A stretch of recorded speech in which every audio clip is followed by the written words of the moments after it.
आजच्या dinner time भटकंतीचा विषय खरं तर हा आपल्यासाठी मोस्ट अवेटेड विषय. मागच्या पॅनल डिस्कशनच्या नंतर, कोरोना नंतरचे गिर्यारोहण या अत्यंत सुंदर अशा पॅनल डिस्कशनच्या नंतर आणि रविवारी आपला मित्र वन्यजीव अभ्यासक निखिल दांडेकर यांनी वाघांच्या मागावर आपल्याला जी एक सुंदर सफर घडवून आणली.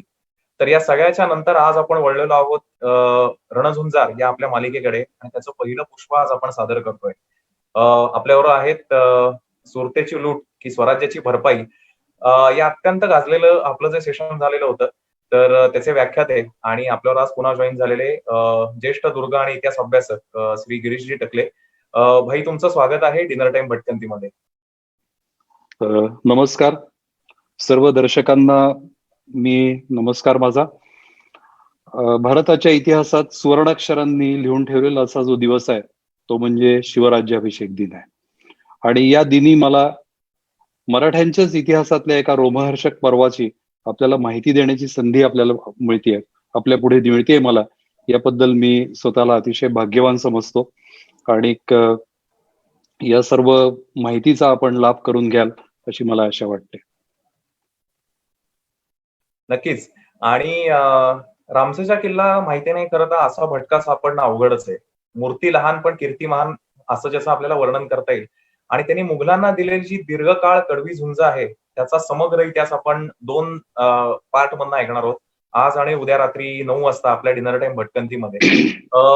आपण नॉर्मली जनरली आपल्या मुलाखती जशा करतो की हे प्रश्न उत्तरांच्या कार्यक्रमाप्रमाणे आपण करत असतो आणि त्याप्रमाणे आपण वक्त्याला त्या विषयांबद्दलचे प्रश्न विचारून आपण त्याबद्दलची आपण माहिती जाणून घेत असतो आणि सेशन कंटिन्यू होत असतं.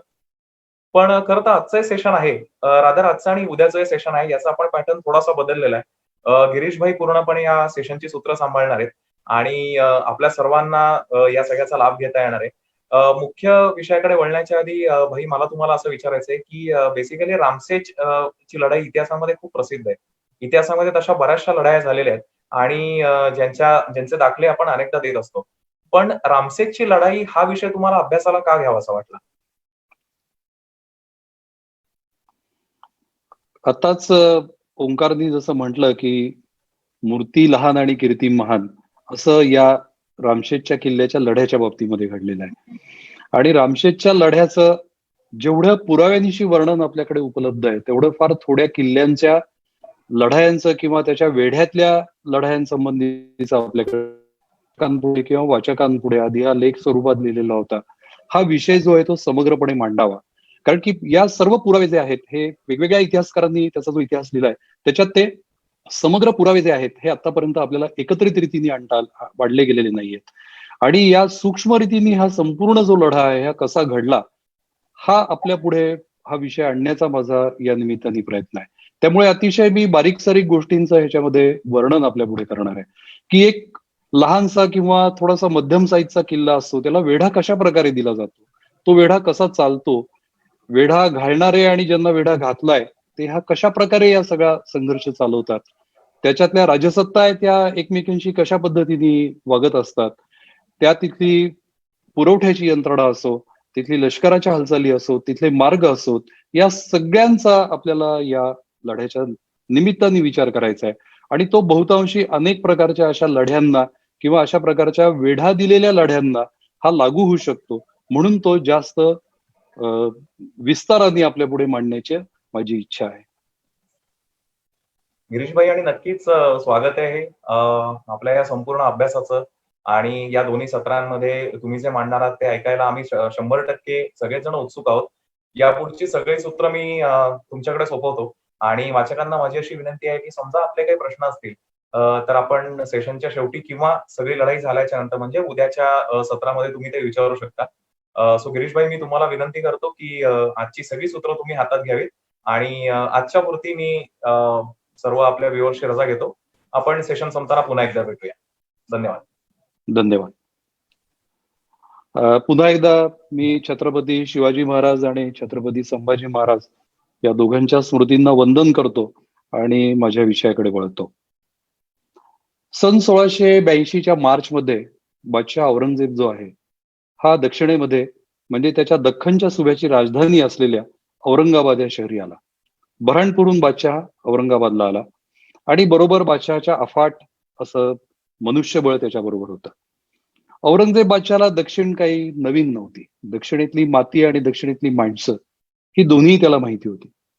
त्याचं कारण असं होतं की त्याच्या अगदी तरुण वयामध्ये 1636 ते 1644 आणि त्याच्यानंतर 1652 ते 1657 अशा 2 वेळा औरंगजेब बादशाह हा जेव्हा राजपुत्र म्हणजे शहाजादा होता, त्यावेळेला तो दख्खनचा सुभेदार म्हणून काम करत होता.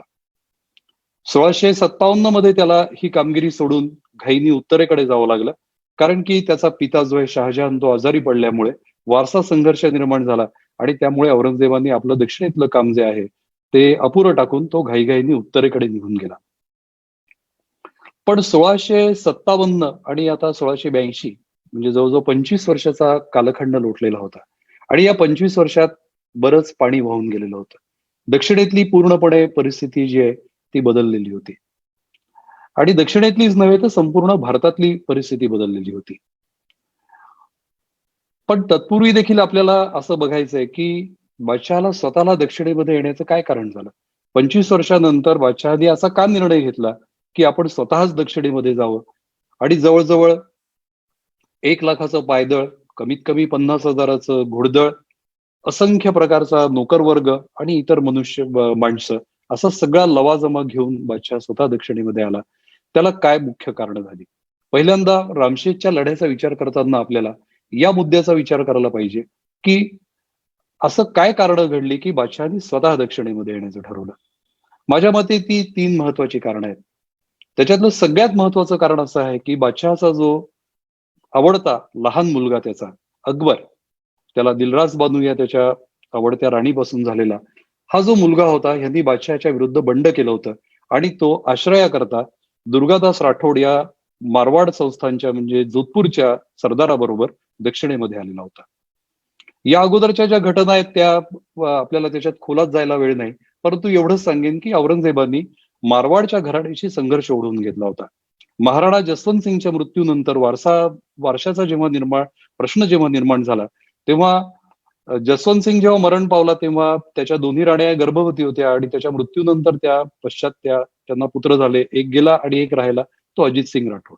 परंतु औरंगजेबाने अजित सिंगाचा हक्क जो आहे तो नाकारला, म्हणजे मान्य करायला नकार दिला आणि त्यामुळे हा औरंगजेबाच्या विरुद्ध त्यांनी बंड केलं आणि त्यांना राजपुतांनी त्याला साथ दिली आणि तो बादशहाच्या विरुद्ध लढण्याला तयार झाला. परंतु बादशहा अतिशय पाताळयंत्री असल्यामुळे त्यांनी एक पत्र पाठवून राजपुतांच्या गुटामध्ये ते पत्र पोचेल अशी व्यवस्था केली आणि त्यांचा बुद्धिभेद करून त्यांनी त्यांच्यामध्ये फूट पाडली आणि सर्व राजपूत सरदार जे आहेत हे अकबरला सोडून गेले आणि अकबर काहीशा हताश, काहीशा निष्कांचन अशा अवस्थेमध्ये तो दक्षिणेमध्ये आला आणि तो संभाजीराजांकडे आश्रयाला आला. अकबरांनी स्वतःला 1681 मध्ये 1 जानेवारी 1681 ला स्वतःला हिंदुस्थानचा बादशाह म्हणून घोषित केलं होतं आणि जूनच्या सुमाराला तो 1681 मध्ये तो महाराष्ट्रामध्ये आला. औरंगजेबाच्या दृष्टीने ही एक मोठी घटना घडली, कारण की एक मोठी मसलत ज्याला आपण म्हणतो, ग्रँड स्ट्रॅटेजी ज्याला अशी म्हणतो, अशा प्रकारची एक आकाराला येते की काय अशा प्रकारची शक्यता निर्माण झाली. औरंगजेबाचा वंशज त्याचा पुत्र अकबर, त्याला राजपुतांची साथ, तो दक्षिणेत आल्यानंतर त्याला मिळणाऱ्या दोन्ही मुसलमान शाह्यांची मदत आणि मराठ्यांची मदत म्हणजे संभाजीराजांची मदत, अशा सगळ्यांनी एकत्र मिळून खुद्द बादशहालाच आव्हान मिळेल अशी परिस्थिती निर्माण झाली.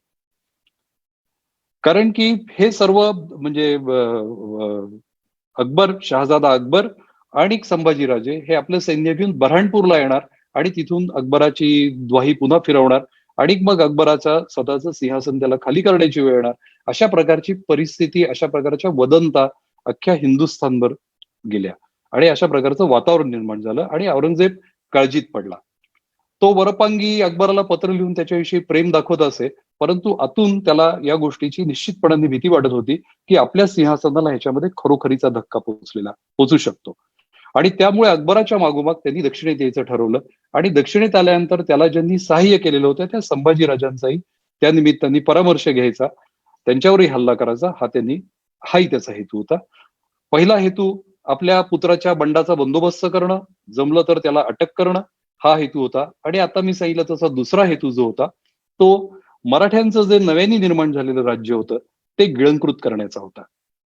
कारण की अलीकडेच म्हणजे 2 वर्षापूर्वी 1680 मध्ये छत्रपती शिवाजी महाराजांचा मृत्यू झाला होता आणि एक प्रकारची पोकळी काही प्रमाणामध्ये निर्माण झाली. 1680 नंतर आपल्याला माहिती आहे की संभाजीराजे आले, परंतु सुरुवातीच्या काळात त्यांना जो अंतर्गत संघर्षाला त्यांना तोंड द्यावं लागलं आणि त्यामुळे प्रत्यक्षात त्यांचा जो राज्याभिषेक आहे हा 1681 मध्ये मार्चमध्ये झाला. तर यामुळे एक प्रकारची महाराष्ट्रामध्ये देखील एक अस्थिरता निर्माण झाली. मात्र संभाजीराजांनी आल्या आल्या अतिशय खंबीरपणे राज्याची सूत्र आपल्या हातामध्ये घेतली आणि स्वराज्याच्या सर्व शत्रूंशी त्यांना एका वेळी लढावं लागलं. त्या शत्रूंनी सुद्धा त्याच वेळी उठाव केला, कारण त्यांनाही हे लक्षात आलं होतं की आता शिवाजी महाराज नसल्यामुळे ही संधी आपल्याला चांगली आहे. परंतु त्या प्रत्येकाशी लढण्यामध्ये संभाजीराजांना त्यांची जी ऊर्जा आहे ती जात होती, हे आपण नाकारू शकत नाही. एकाच वेळी त्यांना पोर्तुगीजांशी लढावं लागत होतं, सिद्धीशी लढावं लागत होतं, मुघलांशी लढावं लागत होतं आणि दक्षिणेमध्ये जिथे त्यांचं जिंजीला राज्य होतं तिथे पण लढावं लागत होतं. मात्र ह्याच्यामध्ये त्यांचा जोम जो आहे तो कुठल्याही प्रकारे उत्साह जो आहे तो कमी झालेला नव्हता आणि मराठी फौजा बऱ्हाणपूर पर्यंत जाऊन आलेल्या होत्या. तर अशा प्रकारे हे जे राज्य आहे हे या निमित्ताने आपल्याला कसं संपवता येईल तोही बादशहाचा विचार होता. तिसरा जो हेतू होता बादशहाचा तो असा होता की दक्षिणेमधल्या ज्या जुन्या शाह्या होत्या 2, म्हणजे आदिलशाही विजापूरची आणि दुसरी म्हणजे कुतुबशाही भागानगरची, म्हणजे गोळकोंड्याची कुतुबशाही ही होती.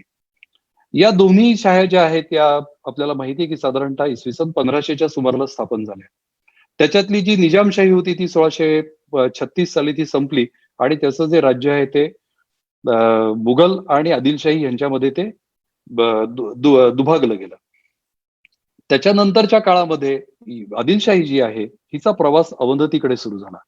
कारण की या काळामध्ये म्हणजे 1682 मध्ये अल्पवयीन राजपुत्र सुलतान जो आहे सिकंदर आदिलशाह हा गादीवर आलेला होता आणि सर्व कारभार जो आहे तो इतर सरदारांच्या हातामध्ये होता. आणि मुघल बादशाहीत जसे संघर्ष होते तसे आदिलशाहीमध्ये परदेशी विरुद्ध स्थानिक असा संघर्ष होता. परदेशी म्हणजे विशेषतः पठाण असलेले सरदार म्हणजे अफगाण सरदार आणि दुसरे जे आहेत ते म्हणजे देशी मुसलमान सरदार, म्हणजे त्याच्यामध्ये मुख्यतः हबशी लोक होते. हा संघर्ष तिथे निर्माण झाला होता आणि त्यामुळे एक प्रकारे आदिलशाही जी आहे ही क्षीण झालेली होती. आणि माझ्या मी म्हटलेले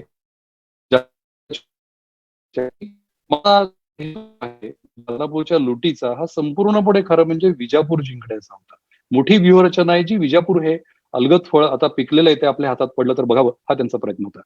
औरंगजेबाचाही नेमका तोच हेतू आहे की या दोन्ही ही शाही क्षीण झालेली आहे तेव्हा ती आता एकदा जिंकून घ्यावी. दुसरी शाही जी होती ही कुतुबशाही होती. कुतुबशाही बद्दल सुद्धा औरंगजेबाला काही प्रेम होतं अशातला भाग नाही, कारण की या दोन्ही शाह्या ज्या आहेत या वर्षानुवर्ष मुघलांशी खंडणी देऊन एक प्रकारे त्यांच्याशी त्या सलूक करत होत्या, परंतु त्यांचं अस्तित्व जे आहे हे त्यांना कधीही खपत नव्हतं. तर अशा प्रकारे या दोन्ही ज्या शाह्या आहेत या संपवण्याचा हा औरंगजेबाचा हेतू होता. त्याला आणखीन एक पदर असा होता की या दोन्ही शाह्यांमधचा कल जो आहे हा कायम शिया पंथाकडे असे आणि औरंगजेब हा स्वतः कट्टर सुनी असल्यामुळे त्याला या शाह्या देखील त्याला मनापासून काही खपत नव्हत्या. आणि मुघल साम्राज्याचं हे अगदी औरंगजेबापासूनच एक धोरण आहे की राज्याचं जे आहे विस्तार हा कायम चालू राहायला पाहिजे. विस्तारवादी धोरण जे आहे ते कायम चालू राहायला पाहिजे. औरंगजेबाच्या दक्षिणेच्या किंवा त्याच्या आयुष्यातल्या सगळ्या मोहिमांमध्ये आपल्याला मुघल साम्राज्याचं हे धोरण कायम दिसून येतं. तर हा त्याचा तिसरा हेतू होता. या तिहेरी हेतूंनी बादशहाने असा विचार केला की आपणच स्वतः दक्षिणेमध्ये यावं. यावेळेला दख्खनचा सुभेदार जो होता तो बहादूर खान होता. बहादूर खानाविषयी मी आणखीन माहिती आपल्याला देईनच पुढे. तर बहादूर खानाचं जे ठाणं होतं ते औरंगाबादला होतं, परंतु स्वतः बादशहाच आता दक्षिणेमध्ये आल्यामुळे पुढची 25 वर्ष मुघल सत्तेला दक्षिणेमध्ये वेगळ्या सुभेदाराची गरज राहिली नाही.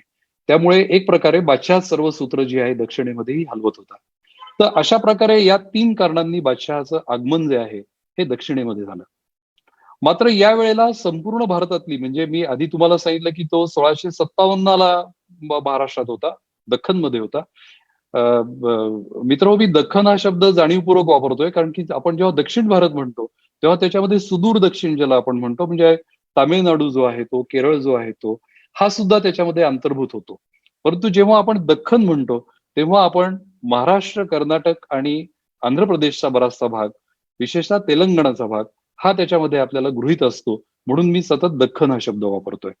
कारण अतिशय अतिदक्षिणेकडची जी राज्य आहे ती वेगळी आहेत. जसे मदुरा आहे किंवा तंजावरचं मराठ्यांचंही राज्य आहे. तर ही राज्य तिथे होती. पण 1682 साली जी परिस्थिती बदललेली होती, त्याच्यामध्ये सगळ्यात मोठा भाग असा होता, की औरंगजेबाच्या सर्व कडव्या धार्मिक धोरणामुळे आणि धर्माच्या आधारावर भेदनीती करण्याच्या धोरणामुळे संपूर्ण देशभर असंतोष पसरलेला होता. जिझिया करामुळे आणि मंदिरांची मोठ्या प्रमाणावर तोडफोड केल्यामुळे संपूर्ण हिंदू समाज जो आहे, हा औरंगजेबाच्या विरुद्ध जात होता. आणि त्याचे पडसाद जे आहेत ते जाटांच्या आंदोलनामध्ये, शिखांच्या आंदोलनामध्ये आणि सतनामी लोकांच्या आंदोलनामध्ये आपल्याला पडलेले दिसत होते. त्याचबरोबर ज्यांना मी मुघल साम्राज्याचा कणा म्हणतो असे जे राजपूत आहेत, हे राजपूत देखील औरंगजेबाच्या बाबतीत बिथरलेले होते. आता मी सांगितल्याप्रमाणे मारवाडशी संघर्ष निर्माण झाला, पण त्याचबरोबर मेवाडनीही या लढ्यात औरंगजेबाच्या विरुद्ध ते उतरलेले होते अकबराच्या बाजूनी. परंतु थोड्याच दिवसात औरंगजेबानी शिताफीने त्यांना या अलायन्स मधून या गटामधून त्यांना वेगळं केलं आणि प्रत्येकाला वेगळं करून त्यांनी सगळ्यांना शांत करून तो दक्षिणेमध्ये आला. आणि या ठिकाणी आपल्याला ही गोष्ट विसरता येत नाही, की जी मोठी तिन्ही राजपूत घराणी आहेत, म्हणजे जोधपूरचं मारवाड घराणं, त्याच्यानंतर अंबरचं जे घराणं आहे, कछवाह घराणं म्हणजे जयसिंगचं किंवा त्याच्या आधी राजा भारमल्लाचं, आणि तिसरं म्हणजे मेवाडचं सिसोदिया घराणं. ही तिन्ही घराणी जी आहेत, ही औरंगजेबाच्या विरुद्ध काही गेली नाहीत. या प्रत्येकाशी औरंगजेबाची वागणूक जी आहे इतकी चीड आणणारी आहे, तरी देखील या घराण्यांनी औरंगजेबाची साथ सोडलेली नाही शेवटपर्यंत, असं आपल्याला दिसून येतं. आणि पुढे जाऊन मी आणखीन असं म्हणेन, की खुद्द बादशाह 25 वर्ष दक्षिणेमध्ये जरी राहिला, तरी देखील इतके अत्याचार करून देखील आग्र्यामध्ये किंवा दिल्लीमध्ये कोणत्याही प्रकारची राज्यक्रांती झालेली आपल्याला दिसत नाही. अगदी शेवटपर्यंत औरंगजेबाची पकड जी आहे प्रशासनावरची, ती आपल्याला गेलेली आपल्याला दिसत नाही. तर राजपूत जे आहेत ते देखील बिथरलेले होते. दक्षिणेमध्ये या दोन्ही शाह्या ज्या आहेत, या मी आता आपल्याला सांगितल्याप्रमाणे काही प्रमाणात त्या क्षीण झालेल्या आहेत. शिवाजी महाराजांसारख्या युगपुरुषाचा तिथे मृत्यू झालेला आहे आणि त्यामुळे तिथेही एक प्रकारची पोकळी निर्माण झालेली आहे. याचा फायदा जो आहे हा दक्षिणेतल्या इतर ज्या सत्ता आहेत, म्हणजे सिद्धी आहे किंवा पोर्तुगीज आहे, यांनी पण उठवलेला आहे. आणि या काळामध्ये देखील अधिक सबळ झाले आपल्याला दिसून येतात. तर अशा प्रकारची संपूर्ण भारतामधली जी परिस्थिती ही बदललेली आहे या 25 वर्षानंतर. आणि अशा प्रकारच्या असंतोषाचा कुठल्याही प्रकारचा बोध आपल्याला बादशाह घेताना दिसत नाही. तो त्याच प्रकारचं जे धोरण आहे, तो तिथे आपल्याला राबवताना आपल्याला दिसतो. आता हे सगळं मी जे वर्णन केलं त्याच्या आधी आपण एक काही आता इमेजेस बघूया आणि त्याच्यामध्ये एक सनाळी वळीवर आपण ओझरती नजर टाकूया. म्हणजे आता जे मी आपल्याला काही गोष्टी सांगितल्या ते आपल्याला झरकन आपल्या नजरेसमोर येतील. वेगळं मी आपल्याला वाचून दाखवत नाही, कारण की आपण आपल्या स्क्रीनवरती ते बघू शकता. महत्वाची गोष्ट ही आहे की मोहम्मद अकबर म्हणजे जो संभाजी राजांच्या आश्रयाला आलेला जो आहे, तो आणि संभाजी राजे यांचा जन्म एकाच वर्षाचा आहे. दोघं एकाच वयाचे आहेत. त्यामुळे दोघांमध्ये थोडंसं एक अधिक स्नेह देखील जुळलेला असण्याची शक्यता आहे.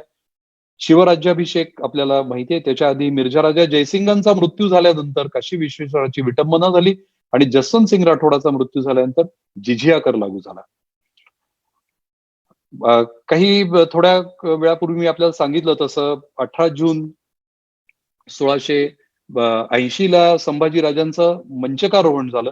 याच्यामध्ये थोडीशी एक चूक झाली. सिंहासनारूढ म्हटलंय पण मंचकारोहण झालं आणि नंतर 1681 मध्ये जानेवारीमध्ये प्रत्यक्ष संभाजी राजांचा राज्याभिषेक जो आहे तो झालेला आहे. 1 जानेवारी 1681 ला अकबरांनी आपल्या बापाविरुद्ध बंड करून बादशाह म्हणून स्वतःला घोषित केलं. नंतर तो जून मध्ये महाराष्ट्रामध्ये आलाय. आता पुढच्या ज्या घटना आहेत त्या आपल्या दृष्टीने आता महत्वाच्या आहेत.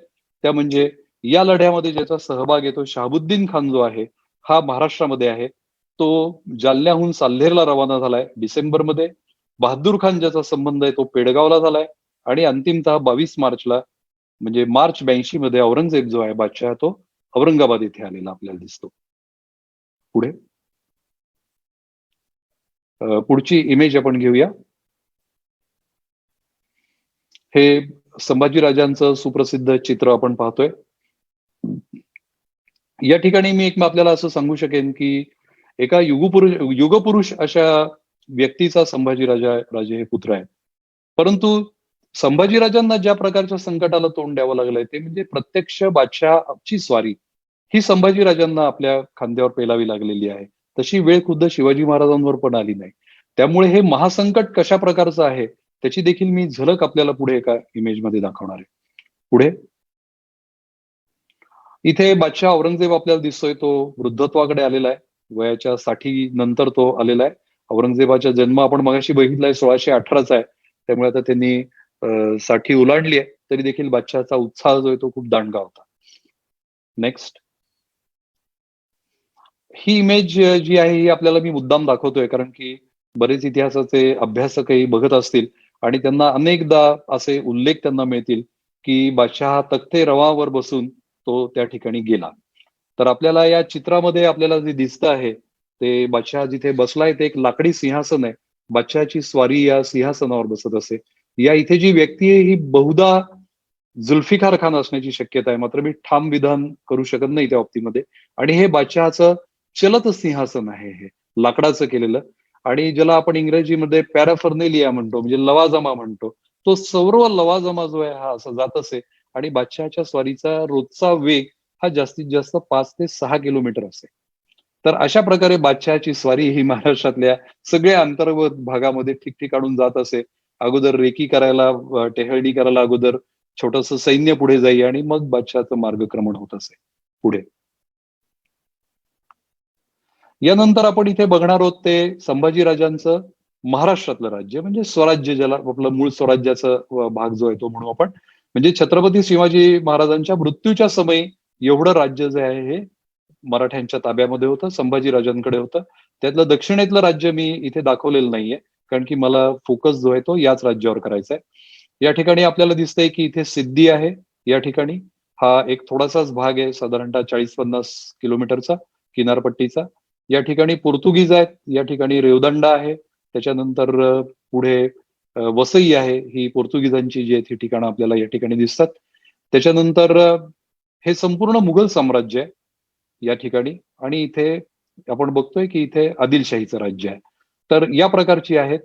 आणि हे सांगताना आपण एक मात्र कायम लक्षात ठेवलं पाहिजे की सीमा आहेत या आपण सीमा असतात, कारण या बदलत्या होत्या त्या काळामध्ये. कोणी असं ठामपणाने म्हणू शकत नाही की अमुक एका दिवशी हीच सीमा असेल असं. कारण की आपण अगदी खुद्द रामशेजचा जरी विचार केला तरी रामशेजचा जो किल्ला आहे तो मराठ्यांच्या ताब्यामध्ये आहे, परंतु नाशिक म्हणजे गुलशनाबाद हे जे नगर आहे हे मात्र मुघलांच्या ताब्यामध्ये होतं. तसं मी या नकाशामध्ये दाखवलंय, तो मोठा करून बघितलं तर आपण ते आपल्याला ते बारकाईने दिसेल. त्याच्यानंतर कोळी राज्य इथे आहे, त्याच्यापैकी जव्हारचं राज्य जे मराठ्यांच्या ताब्यात आलंय, परंतु रामनगरचं जे राज्य आहे मात्र पूर्णपणे त्यांच्या अंमलाखाली आलं नाही. आणि लहान सहान आणि कोळी राज्य जी आहेत डांग मधली जी आहेत कोळी संस्थानं तिथे राज्य ती आहेत तिथे या काळात सुद्धा. पुढे आता जी आपण जे चित्र बघतोय ते आहे मुघल सरदार शहाबुद्दीन खान याचं. शहाबुद्दीन खानाचं नाव गाझीउद्दीन फिरोज जंग असं पण आहे. आपल्या लढ्याच्या दृष्टीने म्हणजे आजच्या विषयाच्या दृष्टीने ही व्यक्ती महत्वाची आहे. हा औरंगजेबाचा एक महत्वाचा सरदार आहे. हा तुराणी सरदार आहे. तुराणी म्हणजे तो मध्य आशियन वंशाचा आहे, मध्य आशियातून आलेला आहे. तुराण म्हणजे हा मूळ पर्शियन भाषेतला शब्द आहे. ह्याच्यामध्ये आताच्या अफगाणिस्तानचा उत्तर भाग, बल्ख वगैरे, त्याच्यानंतर आताचा उझबेकिस्तान, त्याच्यानंतर मला वाटतं काही ताजुकिस्तानचाही भाग येत असावा, आणि थोडासा पुढे आणखीन पण काही प्रदेश हा त्या काळात तुराण म्हणून ओळखला जाईल. आणि मुघल वंश जो आहे हा तिथून आलेला असल्यामुळे, म्हणजे बाबर तिथून आलेला असल्यामुळे या सर्व मंडळींना मुघल साम्राज्यामध्ये आपलं नशीब उघडायला चांगली संधी मिळत असे. या शहाबुद्दीन खान हा अतिशय कर्तबगार असा औरंगजेबाचे सरदार आहे असं आपल्याला म्हणावं लागतं. या तुराणी सरदारांचा एक मोठा असा गट औरंगजेबाच्या दरबारात आहे, आणि त्या गटाचे जवळजवळ 25,000 तरी त्यांना त्यांची जी स्वार संख्या जी आहे, जात आणि स्वार असे मुघल मनसबदारांची त्यांना हे असायची, त्यांची विभागणी असायची. त्यातली जात ही जी आहे ही रँक आहे. जात म्हणजे आताच्या अर्थाने जात हा शब्द घ्यायचा नाही, तर जात ही रँक आहे, आणि सवार म्हणजे त्याला किती घोडे ठेवण्याची त्याला त्याच्यावरती बंधन आहे टाकलेलं बादशहानी ते, किंवा त्याला किती अनुमती मिळालेली त्याची, त्याचा मानही त्याच्यावरती अवलंबून असे ते असे. तर हा एक मोठा असा 7,000 सरदार जो आहे हा बादशहाचा आहे. याला गाझीउद्दीन फिरोज जंग ही जी पदवी आहे ही 84 सालच्या ज्या रायगडाच्या वरच्या ज्या स्वाऱ्या आहेत त्याच्या 84 सालच्या स्वारीनंतर त्याला ही पदवी औरंगजेबाने दिलेली आहे. आणि औरंगजेबाच्या मर्जीतला तो एक सरदार आहे. याची आणखीन एक ओळख म्हणजे ह्याचा मुलगा चिनकुलिज खान जो होता हाच पुढे गोळकोंडा ताब्यात आल्यानंतर औरंगजेबाच्या मृत्यूनंतर ते बळकावलं त्यांनी आणि तिथे स्वतःला निजाम उल मुल्क हे नाव धारण करून त्यांनी स्वतःचा एक वंश तिथे घराणं जे आहे ते तिथे प्रस्थापित केलं. स्वतः शहाबुद्दीन खान जो आहे हा नंतर वऱ्हाडचा सुभेदार होता 91 मध्ये. 1710 मध्ये तो गुजरातमध्ये गेला. वऱ्हाडमध्ये असताना त्याला अंधत्व आलं आणि त्यावेळी असं म्हटलं गेलं की औरंगजेबाने पाठवलेल्या हकीमामुळेच त्याला, औषधामुळे त्याला अंधत्व आलं, म्हणजे औरंगजेबाचाच त्याच्यात एक प्रकारे हात होता असं. तर हा असा प्रकारचा हा शहाबुद्दीन खान आहे. आता आपण पुढच्या इमेजकडे जाऊ. हा जो आहे हा देखील औरंगजेबाचा एक महत्वाचा सरदार आहे, बहादूर खान. याची पदवी जी आहे ती खान जहान बहादूर खान कोकलताश अशी त्याची मोठी पदवी आहे. खान जहान म्हणजे सगळ्या विश्वाचा प्रसिद्ध खान असं म्हणूया, आणि कोकलताश हा तुर्की शब्द आहे. कोकलताश म्हणजे दूध भाऊ असा. हा औरंगजेबाचा दूध भाऊ होता. दूध भाऊ म्हणजे हे वेगवेगळ्या आई वडिलांची मुलं, परंतु एकाच दाईचं दूध प्यायलेले असे दोघं आहेत. हा देखील औरंगजेबाच्या मोठा मर्जीमधला असा सरदार आहे. हा इराणी वंशाचा आहे आणि मोठ्या मोठ्या पदांवरती तो आहे. मी सुरतच्या ह्याच्यामध्ये सांगितलं होतं की 1670 मध्ये तो सुरतमध्ये होता. नंतर 1672 ते 77 या काळामध्ये तो दख्खनचा सुभेदार होता आणि त्याच्यानंतर पुन्हा आता या काळामध्ये म्हणजे 80 ते 82 या काळामध्ये तो पुन्हा दक्षिणेचा सुभेदार झालाय. आणि ह्याचा थोडा अंतःसखल नेहमी मराठ्यांच्या बाजूने किंवा शिवाजी महाराजांशी त्याचा काही अंतस्थ संबंध असावेत असा नेहमी आरोप केला गेला. तसंच तो विजापूरच्या आदिलशाहीकडून पण पैसे घेत होता असाही औरंगजेबाला संशय असे. तर अशी बहादूर खानाची जी स्वारी आहे म्हणजे व्यक्ती आहे, हा अशा प्रकारचा हा आहे. आणि हा बराच काळ हा दक्षिणेमध्ये जवळजवळ 1600 मी म्हणेन 70 पासून ते 1690च्या काळापर्यंत, 85-90च्या काळापर्यंत तो दक्षिणेमध्ये होता. आणि हा औरंगजेबाच्या हा देखील मोठा मर्जीमधला असा उमराव जो आहे हा आहे. पुढे मगाशी मी केलं की हे जे एक महासंकट कोसळलं महाराष्ट्रावरती, संभाजी राजांवरती, मराठा स्वराज्यावरती, त्याची एक झलक देण्याकरता ही मी इमेज आपल्याला दाखवली आहे. ही माहिती जी आहे ही सेतुमाधवराव पगडींच्या महाराष्ट्र आणि मराठी याच्या ग्रंथातनं घेतली आहे. अर्थात ती दुसरीकडे पण आलेली आहे, कारण की इटालियन प्रवासी गेमेली कारेरी हा 1695 ला गल्लगल्ली येथे औरंगजेबाच्या छावणीत गेला होता.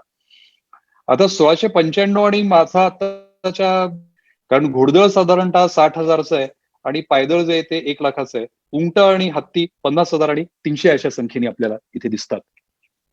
तर यामध्ये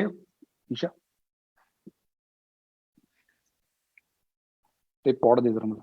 तर उंट जे आहेत हे फार मोठ्या संख्येने आपल्याला इथे दिसतील आणि हत्ती आहेत एक अर्थातच कमी संख्येने आहेत. इतर नौकर वर्ग, व्यापारी, बुणगे, बायका, मुलं वगैरे मिळून जवळजवळ 50,000चा असा हा 5 लाखाचा असा हा जमाव आहे. हा आकडा थोडा अतिशयोक्त जरी असला तरी जवळपास तो आकडा 3 लाखापर्यंत मात्र नक्कीच असेल असं आपण धरून चालू. महाराष्ट्राची तत्कालीन संपूर्ण आताच्या महाराष्ट्राची लोकसंख्या जास्तीत जास्त 1 कोटी असण्याची शक्यता आहे. अशात 5 लाखाची ही छावणी म्हणजे किती मोठी गोष्ट असेल याची आपण कल्पना करू शकता. त्याचबरोबर औरंगजेबाने आणलेल्या सैन्याबरोबरच इथे तोफखान्याचा उल्लेख इटालियन प्रवाशांनी या कारेरींनी केलेला नाहीये, परंतु शाही तोफखाना जो आहे हा देखील औरंगजेबानी बरोबर आणलेला होता. आणि त्याचबरोबर औरंगजेबाचे आणखीन पण महत्वाचे काही सरदार आणि त्याची संपूर्ण जी नोकरशाही आहे ती देखील या औरंगजेबाच्या बरोबर त्यावेळेला दख्खनमध्ये आलेली आपल्याला दिसते. तर अशा प्रकारचा हा सगळं जे संकट आहे कोसळलेलं आहे आणि त्याला तोंड देणं हे संभाजी महाराजांचं कर्तव्य त्यावेळी निर्माण झालं. पुढे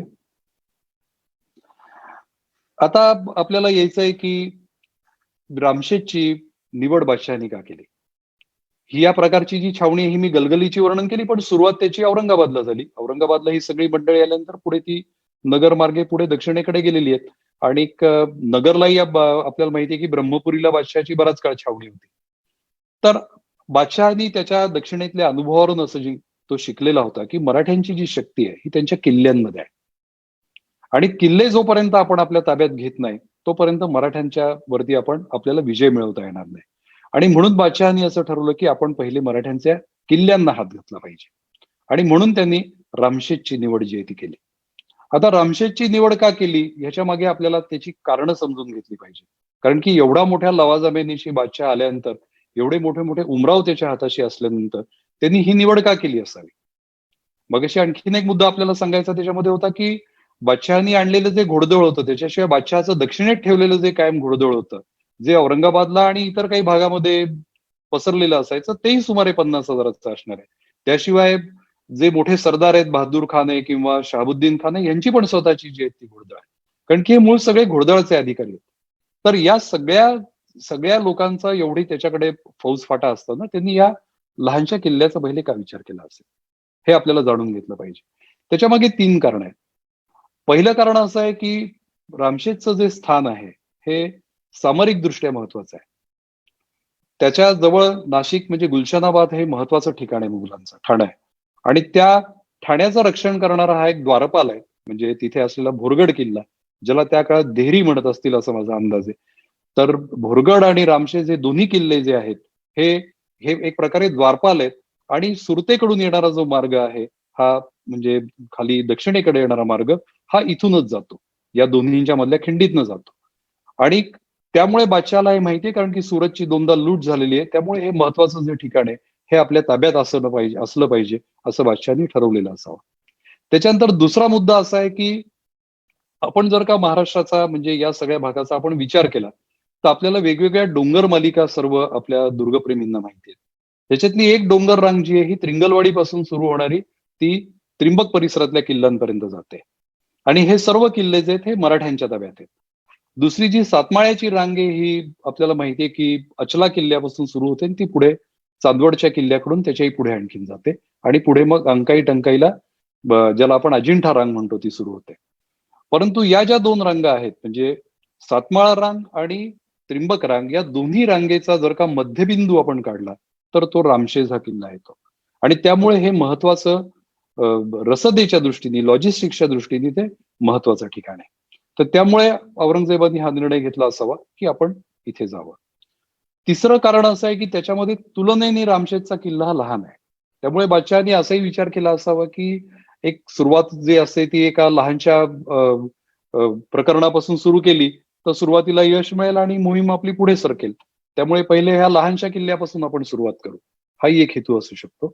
आणि चौथा हेतू असा होता की शहाजहाननी जेव्हा 1636 साली या सगळ्या परिसरातले किल्ले जिंकले तेव्हा ते अलीवर्दी खान या त्याच्या सरदारांनी जिंकले. आणि इतिहासप्रेमींना माहिती आहे की अलीवर्दी खानाचे सर्व शिलालेख जे आहेत हे सातमाळा डोंगर रांगेतल्या किल्ल्यांवर आहेत.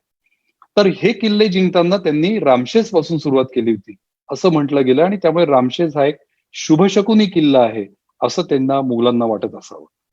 अलीकडेच आपले गुरुस्थानी असलेले इतिहासकार गजाभाऊ मेहेंदळेंनी एक त्यांच्या इतिहासामध्ये आपल्या लेखनामध्ये सिद्ध केलंय की ही रामशेजचा जो किल्ला आहे हा प्रत्यक्षामध्ये अलीवर्दी खानाने जिंकलेला नव्हता आणि तो शहाजहानच्या अहमद नियाझी नावाच्या एका सरदाराने जिंकलेला होता. तर एक महत्वाची माहिती यामध्ये आपल्या पुढे आली. तर अशा प्रकारची जी व्यवस्था, अशा प्रकारची जी कारणं आहेत ही रामशेजच्या निवडीला औरंगजेबानी निकष जे आहेत हे लावले असावेत आणि त्यांनी आपल्या या मोहिमेला सुरुवात केली असावी. ही मोहीम सुरुवात केल्याच एक अशी घटना झाली की औरंगजेबाला अंकाई टंकाईचे जे किल्लेदार आहेत कान्होजी शिर्के हे त्याला येऊन मिळाले. वास्तविक पाहता शिर्के घराण्याचं आपल्याला माहिती की ते त्यांचे आणि शिवाजी महाराजांचे व्याही संबंध आहेत आणि स्वतः संभाजीराजांच्या पत्नी या शिर्के घराण्यामधल्या आहेत. महाराजांची मुलगी जी आहे राजकुवरबाई ही पण शिर्के घराण्यामध्ये दिलेली आहे. असं सर्व असताना या घराण्याशी संभाजी महाराजांच्या काळामध्ये जे संबंध तणावपूर्ण निर्माण झाले आणि त्याचा परिपाक म्हणजे हा कान्होजी शिर्के जो आहेत हे औरंगजेबाला जाऊन मिळाले. आणि पुढच्या काळामध्ये अनेक मंडळी गेलेली आहेत, त्याची ही सुरुवात इथून झाली असं आपण आपल्याला म्हणता येईल.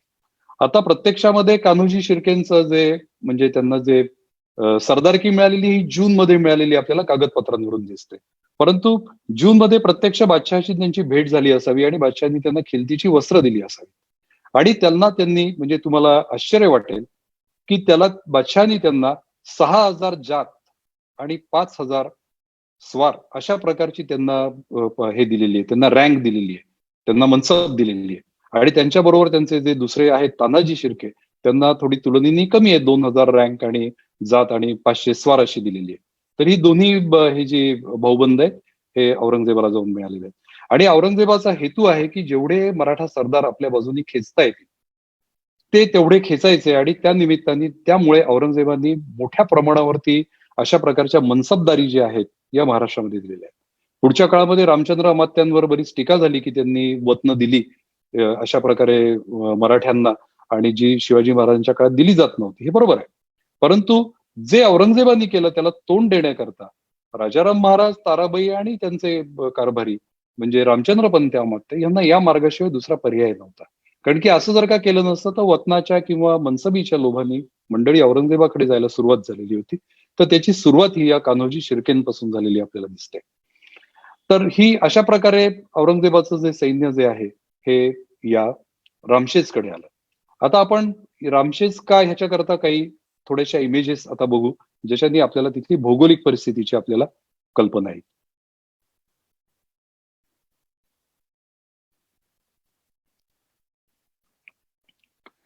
या ठिकाणी मला रामशेजची आपल्याला भौगोलिक माहिती द्यायची आहे. रामशेजचा खूप इतिहासामध्ये मला आपल्याला द्यायचं नाहीये, परंतु ही मुद्दे माझ्या वर्णनाच्या दृष्टीने महत्वाचे आहेत, आपल्या लढ्याच्या दृष्टीने महत्वाचे आहेत. त्यामुळे आपण सर्वांनी ते थोडेसे बारकाईने बघावे आणि ध्यानात ठेवावे अशी माझी इच्छा आहे. त्याची समुद्र सपाटीपासून उंची जी आहे ही 3273 फूट आहे. समुद्र सपाटीपासूनच्या उंचीला तसा अर्थ नसतो, कारण त्याची पायथ्यापासून किती उंची आहे ते महत्वाचं आहे. तर पायथ्यापासून सर्वोच्च माथ्याची जी उंची आहे ती 1000 फूट आहे आणि पायथ्यापासून मुख्य पठार जे आहे ते 800 फुटावर आहे. आपल्यापैकी अनेक जण रामशेजला गेले असतील, तर रामशेजची जी सगळी मुख्य बांधकामं जी आहेत ही पायथ्यापासून साधारणतः 800 फुटावर आहेत. ह्या उंच्या आपण लक्षात ठेवणं दर्शक हो गरजेचं आहे, कारण की पुढचा जो संघर्ष आहे त्याच्यात फार महत्वाच्या घटना त्या उंचीवरती अवलंबून आहे. त्याच्यात तळाचा जो घेरा आहे हा 4500 मीटर्स आहे, 4.5 किलोमीटर आहे. हा मी स्वतः मोजून घेतलेला आहे आणि मगच आपल्याला मी सांगतोय.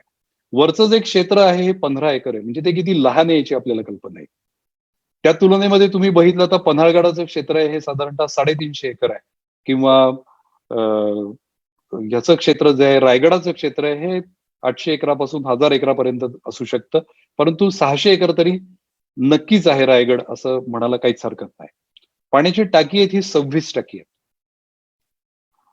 त्याचबरोबर त्याच्या पूर्वेकडे एक डोंगर आहे त्याचं नाव गोरख म्हणून आहे आणि त्याची उंची 500 फूट आहे. डोंगर हा समोरचा डोंगर जो नाही पूर्वेकडे आहे, ऍक्च्युली थोडासा नैऋत्येकडे येईल, तर तो नैऋत्येकडे नाही सॉरी आग्नेयेकडे येईल थोडासा, तर तो आणि रामशेजचं पठार जे मी आता तुम्हाला 800 फुटाची जी उंची सांगितली त्या 800 फुटाचं रामशेजचं पठार आणि गोरख डोंगराचा सर्वोच्च माथा ह्याच्यातलं हवाई अंतर जे आहे ते 600 ते 700 मीटर आहे. पुढे नेक्स्ट इमेज. आता ही जी ज्याला म्हणूया आपण एक क्लासिक इमेज आहे ही रामशेज किल्ल्याची, जे आपण नाशिकला रामशेजला जेव्हा आपण येता सर्वजण तेव्हा आपल्याला दिसणारी इमेज आहे. परंतु अनेक श्रोते दर्शक हे रामशेजला कदाचित गेले पण नसतील, त्यांच्या दृष्टीने ही महत्वाची आहे, कारण की आपल्याला ते जाणून घेणं महत्वाचं आहे इथे काय आणि कसं आहे ते. ही जी रामशेजची ही पश्चिम बाजू आपण बघतोय, ह्याच्या खालून आताचा नाशिक पेठ रस्ता हा जातो. इकडे या बाजूला जी आहे ही उत्तर दिशा आहे, तिकडे नाशिक आहे आणि इकडे पेठ आहे. ही जी आहे किल्ल्याची ही महत्वाची बाजू आपल्याला लक्षात ठेवायला लागणार आहे, ही म्हणजे किल्ल्याची दक्षिण बाजू आहे ही, आणि इकडे अर्थातच किल्ल्याची उत्तर बाजू येणार आहे, आणि ही संपूर्ण जी बाजू आहे ही किल्ल्याची पश्चिम बाजू आहे. तरी संपूर्ण पश्चिम बाजू या फोटोमध्ये आलेली नाहीये, पश्चिम बाजू अजून पण पुढे आहे आणि एक महत्वाचा दरवाजा जो आहे तो पश्चिमेला आहे रामशेजचा. आणि आता आपण येतो हे किल्ल्याच्या पलीकडून म्हणजे पश्चिमेच्या बाजूने आपण येतो, आपलं पूर्वेच्या बाजूने आपण येतो. पुढे ह्याच्यात आपले नेहमीचे जे आपले दुर्गमित्र म्हणूया आपले झालेले असे दुर्ग आपल्याला काही त्याच्यामध्ये दिसत आहेत. या ह्याच्यामध्ये या ठिकाणी आपण जे बघतोय ते आपण पूर्वेकडे बघतोय, त्यामुळे पूर्वेकडची जी डोंगर रांग आहे ती आपल्याला ह्याच्यामध्ये दिसते. आणि ह्याच्यामध्ये हा जो आहे हा अचला किल्ला आहे, या इकडे पुढे अहिवंत आहे आणि ह्याच्यानंतर इकडे पुढे सप्तशृंगी आणि त्याच्यानंतर मग इतर किल्ले जे आहेत त्याच्या पुढे आहेत. आपल्याला माहिती आहे की महाराजांच्या राज्याचं वर्णन बखरीमध्ये आणि तसंच आज्ञापत्रामध्ये साल्हेरी अहिवंतापासून असं केलेलं आहे. त्याच्यातला जो अहिवंत आहे हा आपण इथे बघतोय. त्यामुळे या राज्याची उत्तर सीमा जी आहे स्वराज्याची ही जणू काय इथून सुरू होते असं आपण समजायला हरकत नाही. पुढे आता आपण पश्चिमेकडे बघतोय आणि पश्चिमेकडे म्हणजे रामशेजवरतीच पश्चिमेकडून घेतलेलं हे छायाचित्र आहे. त्याच्यामध्ये आपल्याला दिसतंय की हा सुप्रसिद्ध अंजनेरी दुर्ग आहे, त्याच्यानंतर इथे ब्रह्मगिरी आहे आणि या इथे मागे आपल्याला अतिशय लोकप्रिय असलेला आणि रौद्र रम्य असा जो आहे तो हरिहरचा किल्ला आपल्याला दिसतोय. आपल्याला दर्शक हो, ही इमेज आपल्याला लक्षात ठेवणं खूप आवश्यक आहे, कारण की रामशेजला जो रसदेचा जो पुरवठा होत होता तो या ठिकाणाहून होत होता. म्हणजे ब्रह्मगिरी म्हणजे श्रीगड उर्फ त्रिंबकच्या किल्ल्यावरतून तो होत होता. आणि त्रिंबकचा किल्ला आणि हे जे अंतर आहे हे साधारणतः 30 किलोमीटरचं आहे. आणि मगाशी मी आपल्याला उल्लेख जे सांगितलं तसं रामशेज या दोन्ही रांगांच्या, म्हणजे आता जी आपण बघतोय ही त्रिंगलवाडीकडून सुरू होऊन त्रिंबकेश्वरच्या म्हणजे त्रिंबक पर्यंत संपणारी ही जी रांग आहे, ही रांग आणि आधीची मी तुम्हाला जी प्रतिमा दाखवली त्याच्यामध्ये आपण सातमाळा रांग बघतोय, या दोन्हीच्या बरोबर मध्यभागी हा रामशेजचा किल्ला आहे. पुढे या ठिकाणी आपल्याला आपण जे बघतो आहोत ही मला वाटतं आपण आपल्या कर्सरनी देखील हे दाखवावं माझ्या बरोबर, की या ठिकाणी आपण बघतोय हे त्रिंबक आहे. या त्रिंबकला हा किल्ला आहे. त्याच्यानंतर ही जी आहे ही आपण बघतोय ही गोदावरी नदी आहे ही. आता हे जे इथे हे धरण आहे आत्ताचं, हे अर्थातच त्या काळी नव्हतं. आणि हा इथून जो मार्ग आहे हा हा गोदावरीच्या काठावरतून हा पूर्वीचा जो मार्ग आहे हा नाशिक शहरात जात असे. आताचा जो नाशिक त्रिंबक रस्ता आहे हा आपल्याला दिसतोय की हा इकडून जातो, हा जो आहे हा या बाजूनी जातो, इथून जातो. परंतु पूर्वीचा जो रस्ता आहे हा नदीच्या काठानी जात असे. आणि धरण नाही हे आपल्याला डोळ्यासमोर ठेवायला लागेल. त्यामुळे हा रस्ता या प्रकारे नाशिककडे जातो. आणि या ठिकाणून इकडे जो रस्ता आहे हा रामशेजला जातो. जेव्हा आपण एखाद्या लढ्याचा विचार करत असतो आणि त्याच्यात आपण आपला पक्ष म्हणूया, म्हणजे मित्र पक्ष किंवा आपला पक्ष आणि शत्रू पक्ष असे दोन पक्ष आहेत. या दोन्ही पक्षांची प्रभाव क्षेत्र काय आहेत ही रणतंत्राच्या दृष्टीने, युद्धतंत्राच्या दृष्टीने आपल्या दृष्टीने महत्वाची आहे. आपल्या दृष्टीने आपण विचार केला तर आपलं जे रणक्षेत्र आहे, आपलं जे प्रभाव क्षेत्र आहे, मराठीचं जे प्रभाव क्षेत्र हे संपूर्णपणे या भागामध्ये आहे. या भागामध्ये मराठ्यांचं, इकडे आणावं थोडा कर्सर अजून आपला, हा इकडे या बाजूला, या रेषेच्या इकडे, हा या भागामध्ये आहे. या भागामध्ये आहे. आणि मुघलांचं जे प्रभाव क्षेत्र जे आहे हे या भागामध्ये आहे. या सगळ्या इकडच्या भागामध्ये म्हणजे नाशिक ते त्रिंबक या भागामध्ये मुघलांचं प्रभाव क्षेत्र आहे. त्यामुळे लढाया कुठे झालेल्या आहेत हे आपल्याला समजून घेण्याकरता पुढे मी आपल्या लढाईचे मॅप्स पण दाखवणार आहे. परंतु आपल्या डोळ्यासमोर हे चित्र जर का असलं तर आपल्याला ते थोडंसं बरं पडेल की त्रिंबक हे रसदेचं ठिकाण आहे आणि रामशेजला ती रसद पुरवली जाते. आणि हा जो अक्षरेषा आहे ही त्रिंबक ते रामशेज ही मराठ्यांच्या ताब्यामध्ये आहे. आणि त्रिंबक ते नाशिक ही जी रेषा आहे ही मुघलांच्या ताब्यामध्ये आहे इथपर्यंत, खाली खाली या भागामध्ये. आता आपण पुढच्या इमेजकडे जाऊया. हा, आता आपल्याला मी हे समजावून दिलं की रामशेजची निवड का करण्यात आली. आणि रामशेजचं मी अगदी थोडक्यात असं आपल्याला भौगोलिक वर्णन पण केलेलं आहे. आता आपल्याला पुढे असं समजावून घ्यायचं आहे की आपण आता जो रामशेज बघतो तो आणि 1682 सालचा जो रामशेज आहे त्याच्यामध्ये फरक आहे. त्याचं कारण असं आहे की 1682 साली जो संघर्ष झालाय तो आणि 1818 मध्ये नंतर ब्रिटिशांबरोबर जो झालेला संघर्ष आहे त्याच्यामध्ये या किल्ल्याची खूप हानी झालेली आहे. प्रथम 1682 मध्ये झालेली आहे आणि त्याच्यानंतर 1818 मध्ये झालेली आहे. त्यामुळे आपल्या डोळ्यासमोर 1682 चा जो रामशेज आहे तो आपल्याला आणायचा आहे. रामशेजचा मला जास्त इतिहास नाहीच आहे उपलब्ध तसा पूर्वीचा, परंतु आपल्याला इथे एवढंच सांगेन की तो निजामशाहीच्या काळामध्ये त्याचा आपल्याला सर्वात जुना उल्लेख जो आहे तो मिळतो. बुरहाने मासीर म्हणून जो प्रसिद्ध ग्रंथ आहे निजामशाहीचा इतिहास देणारा, त्याच्यात रामशेज या किल्ल्याचा उल्लेख आहे. आणि माझ्या मते बहुतांशी कामं जी आहेत ही 1500 ते 1600 या काळामध्ये रामशेजमध्ये मुसलमानी काळामध्ये झालेली असण्याची शक्यता आहे. त्याचबरोबर हा किल्ला पूर्वी इथे जैन लेणी असण्याची शक्यता आहे असं माझं मत आहे. आणि ती जैन लेणी साधारणतः इसवी सन 1000 ते 1200 या काळामधली असली पाहिजे. कारण की रामशेजच्या अगदी जवळच एक नाशिकला चांभार लेणी ज्याला म्हणतात, चामर लेणी ज्याला म्हणतात, तो डोंगर आहे ज्याच्यावरती दिगंबर जैन पंथाची लेणी आहेत. आणि त्याच्याच खाली पायथ्याशी म्हसरूळ हे पूर्वी नाशिक शहरापासून लांब असलेलं पण आता महानगरपालिकेच्या हद्दीत असलेलं एक लहानसं गाव आहे. आता ते मोठं आहे अर्थातच. ते तिथे देखील जैन दिगंबर पंथीयांचं मंदिर आहे. त्यामुळे दिगंबर जैन पंथाचं हे प्रभाव क्षेत्र पहिल्यापासून राहिलेलं आहे. हा जो परिसर आहे तो, तर हा त्याचा आहे. आणि आता अलीकडे रामशेजच्या पश्चिमेला, मी आपल्याला अगदी सुरुवातीला एक इमेज दाखवली होती, त्यात मी रामशेजची पश्चिम बाजू दाखवली होती. तर त्या भागामध्ये आता काही लेणी नवीन उत्खननामध्ये फॉरेस्टनी केलेल्या कामामध्ये मिळाले आणि ती लेणी जी आहे ती देखील जैन लेणी असण्याची शक्यता आहे आणि त्यामुळे रामशेजला येण्याचा अगदी 1000 वर्षापूर्वीचा मार्ग जो आहे हा कदाचित पश्चिमेकडून असण्याची शक्यता आहे असं मला अलीकडे वाटतं.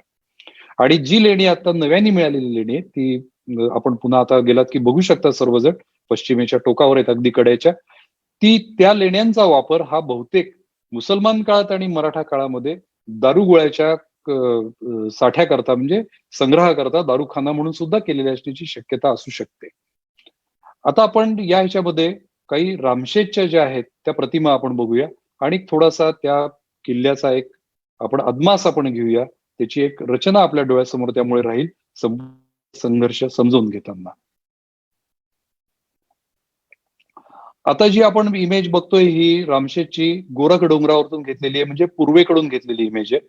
आपल्याला ही इमेज पुन्हा लक्षात ठेवायची आहे मित्रांनो, कृपया कर्सर पण आपण स्वप्नील इकडे आणावा, की आता ज्या मार्गाने आपण रामशेजला जातो ही पायवाट आहे आणि ही पुढे पायवाट वर होत होत ही इथे अशी या लेण्यांपर्यंत जाते, परंतु हा मार्ग पूर्वीचा नाही आहे.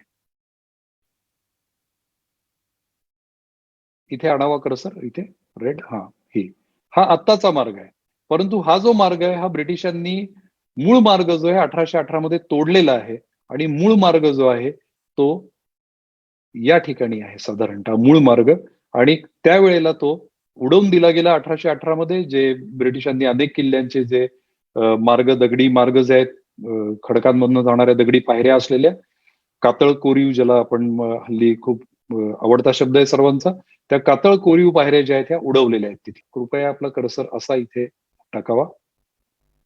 या इथे या सर्व परिसरामध्ये पूर्वीच्या काळामध्ये रामशेजवरती तटबंदी आणि बुरुज असण्याची शक्यता आहे, जी या दोन्ही संघर्षांनंतर राहिलेली नाहीये. पुढची इमेज.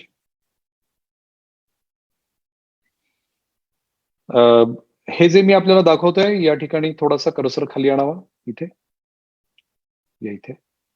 इथे मूळ जाण्याचा जो मार्ग आहे हा या ठिकाणी आहे आणि मी माझे तरुण मित्र सुदर्शन कुलथे आणि आमच्या वैनतेय संस्थेमधले काही निष्णात असे जे गिर्यारोहक आहेत त्यांच्या बरोबर आम्ही हा मुद्दाम मार्ग सगळं पडताळून पाहिलेला आहे आणि आम्ही त्याची तिथे छायाचित्रण करून याची खात्री करून घेतली आहे की मूळ मार्ग हा इथूनच जातो आणि या ठिकाणी सुरुंगाचे जे आहेत हे सुरुंग लावल्याच्या इथे भोकं जे असतात, छिद्र जी आहेत ती पण या ठिकाणी इथे आहेत. तर आपण आता जाल तेव्हा या बाजूनी मुद्दाम जा, मात्र इथे यायला आपल्याला वरून यावं लागतं. इथे या भागात इकडे कर्सर नेता येईल का? आपण इथपर्यंत येऊ शकता या ठिकाणी. सध्या आपण या ठिकाणी येऊ शकता इथे. कर्सर इकडे न्यावा इथे. ओके, पुढे नेक्स्ट इमेज. हा आपल्याला सर्वांना माहिती आहे की इथे एक राम मंदिर उभारणी झाली आणि एक लेणं आहे आता, आणि त्याला त्याला राम गुहा असं पण म्हणतात. आणि आता गेल्या 150 वर्षापासून हा जो मार्ग आहे हा या बाजूने असल्यामुळे आता ह्याचं महात्म्य पण वाढलंय पहिल्यापेक्षा. आणि ह्या ज्या राम गुहा इथेच पाण्याचं टाकं पण आहे, त्यामुळे तिथे चांगलं पाणी पण उपलब्ध असतं. पुढे. आता ही जी तटबंदी आपण आता बघतोय ही तटबंदी पूर्वी दिसत नव्हती, म्हणजे साधारणतः 5-7 वर्षापूर्वीपर्यंत आम्ही जेव्हा जात होतो तेव्हा ही तटबंदी आम्हाला बघायला मिळत नसे. परंतु जे मॅकडोवेलनी जे वर्णन केलेलं आहे रामशेजचं, म्हणजे 1818 साली जेव्हा हा किल्ला, कॅप्टन ब्रिग्जनी जे वर्णन केलेलं आहे, मॅकडोवेल नाही, कॅप्टन ब्रिग्जनी जे वर्णन केलंय त्याचा आपल्याला इथे निश्चितपणाने उपयोग होतो की त्या काळामध्ये संपूर्ण किल्ल्याला चांगल्या प्रकारे तटबंदी होती. ही तटबंदी अगदी खूप वरच्या दर्जाचं बांधकाम होतं असं नाही, परंतु ज्याला कामचलाऊ पद्धतीची तटबंदी ही 1818 सालापर्यंत देखील शिल्लक राहिलेली होती. त्या तटबंदीची झलक आता आपल्याला या इमेज मधून मिळते, कारण की ही तटबंदी आपण पाहून ठेवणं गरजेचं आहे, कारण की या तटबंदीचा अजून ती खाली पण असणार आहे उत्खनन केलं तर. ही जी तटबंदी आहे ती म्हणजे जे बांधकाम येते आणि त्याला जंग्या पण कदाचित सापडू शकतील, कारण की त्याच्यामधून तोफांचा जो मारा आहे तो त्याच्यामधनं करण्यात आलेला आहे. तटावरती उभं राहून दगडांचा मारा केलेला आहे त्याच्या जवळ.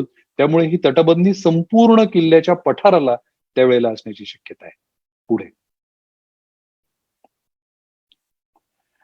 आता जे याच ठिकाणी आणखीन एक महत्वाचा मुद्दा आपल्याला सांगायचा आहे, म्हणजे आता जी इमेज आपण बघतोय त्याचं मी वर्णन करीनच. तर पायथ्याशी जे गाव आहे आत्ताचं, त्याला आशेवाडी हे नाव आहे. परंतु आशेवाडी हे जे गाव आहे हे 1818 नंतर झालेलं आहे. मानमोडीचा आजार म्हणजे प्लेगचा आजार तिथे आला आणि त्याच्यानंतर तिथली वस्ती जी आहे ही तिथली उठली गेली आणि आधीच्या काळामध्ये, आणि 1818 नंतर इथे पुन्हा वस्ती झाली आणि त्याला आशेवाडी हे नाव दिलं. पण पूर्वीच्या काळी इथे पायथ्याशी गाव होतं, त्याचं नाव रामशेजच होतं. मात्र ते आत्ताच्या गावाच्या पेक्षा पूर्वीच्या काळी निश्चितपणाने थोडं दूर अंतरावर असण्याची शक्यता आहे. कारण की ज्या प्रकारच्या मोहिमा इथे घडलेल्या आहेत, विशेषतः 1682 मध्ये दोन्ही बाजूंकडून करण्यात आलेला तोफांचा मारा जो आहे तोफगोळ्यांचा, तो लक्षात घेता आता जिथे गाव आहे तिथे त्या काळी गाव असणं शक्य नाही, असं माझं मत आहे. आता ही जी इमेज आपण बघतोय ही अलीकडेच म्हणजे गेल्या 5-7 वर्षातलं जो उत्खनन झालंय त्याच्यामध्ये ही उत्कृष्ट रचना असलेली अशी दुहेरी दोन ही दगडी जे मार्ग आहेत, प्रवेशद्वार आहेत, ती आपल्याला आता इथे पाहायला मिळत आहेत. आणि ह्याला अर्थातच पूर्वी लाकडाचे दरवाजे असणार आहेत.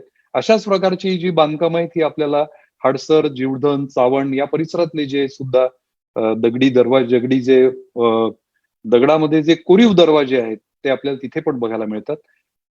पुढची इमेज घेऊया.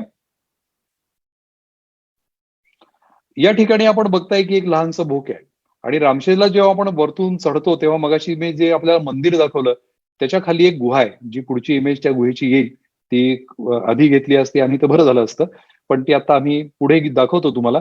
पण या ठिकाणी इथे कोनाड्यासारखं आपल्याला दिसतंय, 4 पायऱ्या आपण उतरून जातो, एक लहानसं भोक आहे. कॅप्टन ब्रिग्जनी या मार्ग म्हणून आणि हा मार्ग बंद करून ठेवलेला असते.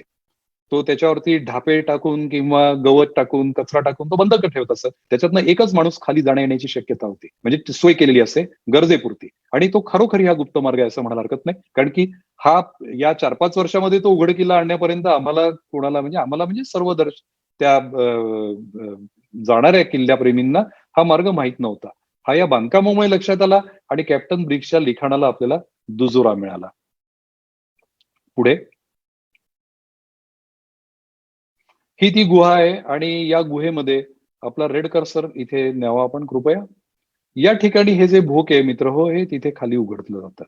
म्हणजे किल्ल्याच्या वरतून हा मगाशी दाखवलेला जो दगडी दरवाजे हे या तटबंदीच्या मागे आहेत किंवा या कड्याच्या मागे आहेत ते, आणि इथून जाण्याचा मार्ग आहे हा याच्यातून खाली उतरतो तो, त्यामुळे शत्रूला अजिबात संशय येत नाही. आणि ही जी गुहा आहे ही अर्थातच मराठा किंवा मुघल मुसलमान पूर्व काळातली असणार आहे. पुढे या ठिकाणी पाण्याची टाकी जी आहे ती जवळजवळ 25 ते 26 आहे. कारण की एखाद्या गोष्टीला मी टाकं म्हटलं तर दुसरा माणूस कदाचित टाकं म्हणणार नाही अशी शक्यता निर्माण होऊ शकते, म्हणून मी मोघम आकडा 25 ते 26 सांगतोय. परंतु पाणी मुबलक आहे आणि पाणी मुबलक आहे आणि किल्ल्यावरची जी वस्ती असण्याची शक्यता आहे त्याला पाणी पुरवठा देईल इतपत तिथे पाण्याची सोय निश्चितपणाने आहे. ही टाकी देखील गेल्या 5-7 वर्षामधल्या उत्खननामुळे आपल्याला दिसत आहेत. याच्यापूर्वी ती सगळी टाकी जी आहे ती आपल्याला पाहायला मिळत नसत. परंतु त्याच्यामध्ये उत्तम प्रकारे पाण्याचा साठा होत असेल याच्यात काही मला शंका वाटत नाही. आणखी पाण्याचा संचय का महत्वाचा आहे ते मी पुढे आपल्याला सांगणार आहे, कारण की किल्ल्यावर लागणाऱ्या मोठ्या प्रमाणावर ज्या आगी लागत होत्या या संघर्षामुळे, त्याच्यामुळे पाण्याचा मुबलक साठा असणं आणि तो चांगल्या रीतीने जपलेला असणं हे फार गरजेचं आहे. तुम्हाला माहितीये की आज्ञापत्र सर्वांना माहितीये आणि आज्ञापत्रात अमात्यांनी मुद्दाम सांगून ठेवलंय की भांडी जी आहेत ही वाड्याच्या टाक्यांजवळ वाजवू नयेत. भांडी म्हणजे मोठ्या तोफा ज्या आहेत त्या तोफा उडवण्याचं काम जे आहे त्याच्या आसपास टाकी पाण्याची असू नये, कारण की त्याचा जो हादरा बसतो, जो शॉक बसतो, त्याच्यामुळे आतले जे जलप्रवाह आहेत, अंतस्थ जलप्रवाह आहेत, ते खुंटीत होण्याची शक्यता असते, ते खंडित होण्याची शक्यता असते. म्हणून अशी सूचना दिलेली आहे. त्यामुळे पाणी संचय करणं आणि ते चांगल्या रीतीने जपणं हे खूप महत्वाचं काम आहे. पुढे आता मी आपल्याला जो पश्चिम किल्ल्याची बाजू दाखवली तिथे हा पश्चिमेचा दरवाजा आहे. याला अलीकडे काही लोक चोर दरवाजा, गुप्त दरवाजा वगैरे असं म्हणतात, परंतु तो किल्ल्याचं बांधकाम आपण बघितलं तर त्याच्यावरनं आपल्या सहज लक्षात येईल की तो एक उत्तम प्रकारचा बांधीव दरवाजा आहे आणि तो किल्ल्याचा पश्चिमेकडचा मार्ग आहे. हा मार्गही आपल्याला बघणं आवश्यक आहे, कारण संघर्षाच्या समजून घेण्याच्या दृष्टीने तो महत्वाचा आहे. पुढे मात्र अलीकडे या भागातली वहिवाट कमी झाली आहे.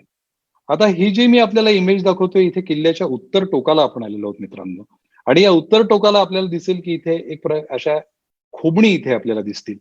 या इथे माझा कर्सर, आपला कर्सर जाईल इथे आपल्याला खोबणी दिसतील. आणि रामशेजचा एक महत्वाची घटना जी आहे ती या उत्तर बाजूला घडलेली आहे. आणि मला असं वाटत होतं की ती या बाजूने घडली असेल, म्हणून मी या बाजूला एकदा मुद्दाम गेलो आणि मी थोडंसं खाली उतरलो आणि मला लक्षात आलं की तिथे खोबणी आहेत उतरायला केलेल्या. आणि मग पुन्हा थोड्याशा दगडी पायऱ्या पण होत्या. आणि तिथून खाली गेल्यानंतर मग पुन्हा 25-30 फुटाचा जो आहे तो अवघड मार्ग आहे. आणि शेवटचे अगदी 20-25-20 फूट जे होते ते मात्र तिथे दोर लावल्याशिवाय उतरणं शक्य नव्हतं. परंतु या बाजूनी उतरण्याचा एक अवघड मार्ग हा तत्कालीन आहे हे माझ्या लक्षात आलं. आणि आपल्या संघर्षाच्या वर्णनाच्या दृष्टीने तो अत्यंत महत्वाचा असा मार्ग आहे. त्यामुळे ही आपण दिशा पण लक्षात ठेवावी आणि हा मार्ग पण लक्षात ठेवावा अशी माझी आपल्याला विनंती आहे. पुढे या इमेजेस मी आपल्याला एवढ्या करता दाखवतोय की आपला कर्सर कृपया या इथे आणावा. हा, हे इथे मी हे ज्याला आपण पर्स्पेक्टिव्ह ड्रॉइंग म्हणतो, म्हणजे कल्पना चित्र जे आहे असं आहे. हे वास्तव चित्र नाहीये, हे कल्पना चित्र आहे. परंतु त्या काळामध्ये म्हणजे 1682 साली या संपूर्ण भागामध्ये एक तटबंदीची आणि बुरुजांची एक रचना जी आहे, एक रांग जी आहे, लाईन जी आहे ही असण्याची तिथे शक्यता आहे. कारण की रामशेजच्या संघर्षाची वर्णनं जर का आपण वाचली तर आपल्या असं लक्षात येतं की मुख्य तटबंदी आणि पायथा याच्या मध्ये त्या काळामध्ये निश्चित प्रकारची बांधकामं असतील. पुढची इमेज. हे मी एक कल्पना चित्र याच प्रकारे केलंय आणि ते अजून चांगल्या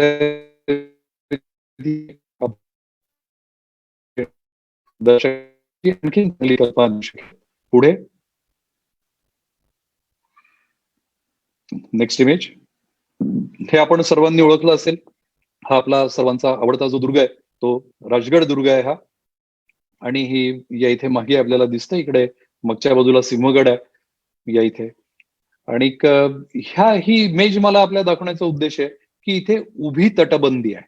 म्हणजे किल्ल्याची जी उभी लाईन आहे, किल्ल्याची जी उभा कडा जो आहे त्याच्यावरती ही तटबंदी केलेली आहे आणि बंदोबस्त केलेला आहे. राजगड अर्थातच राजधानीचं ठिकाण असल्यामुळे ही इथे मोठ्या प्रकारे खर्च केला आणि महाराजांनी त्याची खूप उत्तम प्रकारे त्याची जी देखभाल आहे ती केलेली आहे आणि त्याची रचना केली आहे, त्याची बांधकामं केलेली आहेत. तर अशा प्रकारे डोंगर उतारांवर आडवे किंवा उभे तटबंद्या कशा असतात हे दाखवण्याकरता मी आपल्याला ही इमेज दाखवलेली आहे. पुढे आडव्या तटबंदीचं उदाहरण तुम्हाला दाखवण्याकरता ही इमेज दाखवतोय. मी अलीकडेच मागच्या वर्षी मी कुंभलगडाला गेलो होतो, तर त्या कुंभलगडाची इमेज आपल्याला आहे. कुंभलगडाची आपल्याला माहिती आहे की 35-36 किलोमीटर त्याची ही जी भिंत जी आहे त्या भिंतीवरून जाणारा जो मार्ग आहे तो ती भिंत आहे. आणि हा जो आहे इथे आपण बघतो, कर्सर इथे आणावा कृपया इथे. तर हा जो आहे हा वाडा मात्र त्यांनी एक 125-150 वर्षापूर्वी हा वरचा जो वाडा आहे तो बांधलेला आहे. तो जुना नाहीये. बाकीची बांधकामं आहे ती जुनी आहेत. या ठिकाणी ही इमेज आपल्याला दाखवण्याचं कारण आहे की जो बालेकिल्ला जो आहे या कुंभलगडाचा आपल्याला माहिती आहे समुद्र सपाटीपासून उंची अगदी कमी आहे. जेमतेम मला असं वाटतं की ती 300-400-500 फुटाच्या आतच असेल ती.